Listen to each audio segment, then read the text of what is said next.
দেশনেত্রী বেগম খালেদা জিয়া জগন্নাথ কলেজ থেকে বিশ্ববিদ্যালয়ে রূপান্তরিত করার পর এটি প্রথম আমাদের ছাত্র সংসদ নির্বাচন। অবশ্যই এই ছাত্র সংসদ নির্বাচন ঘিরে বহু নাটক কৌশল হয়েছে। বারবার প্রশাসন বিভিন্ন সময় বিভিন্ন টাইম পরিবর্তন করেছে। ছাত্রছাত্রীদের প্রাণের দাবি এই যোগসু নির্বাচন। এই জন্য আমাদের এই যোগসু নির্বাচন নিয়ে অনেক উচ্ছ্বসিত।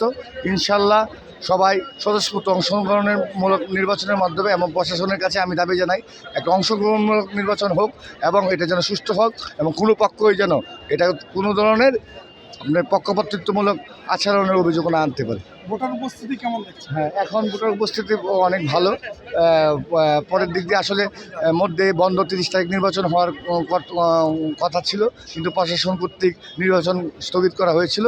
এখন অনেকেই ছুটিতে অনেকে বাড়িতে গিয়েছে, কিন্তু আজকে উপস্থিতি অনেকে বাড়ি থেকে ফিরে আসতেছে।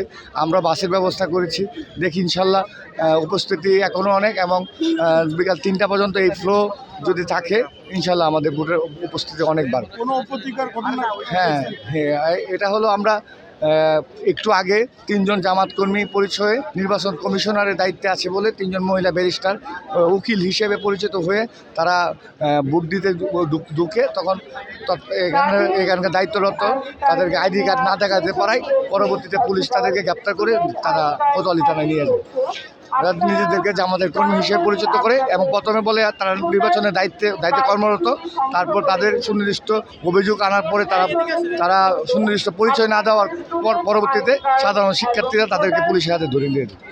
নির্বাচনের ফলাফল কতটুকু আশাবাদী মনে করছে? ইনশাল্লাহ যদি প্রশাসন কোনো ইঞ্জিনিয়ারিং না হয়, বিগত বিভিন্ন বিশ্ববিদ্যালয়ে ইঞ্জিনিয়ারিংয়ের সিস্টেম হয়েছে, এই নির্বাচনে যদি কোনো ইঞ্জিনিয়ারিং না হয় অবশ্যই শিক্ষার্থীদের তাদের যেই চাওয়া সেটার প্রতিফলন হবে।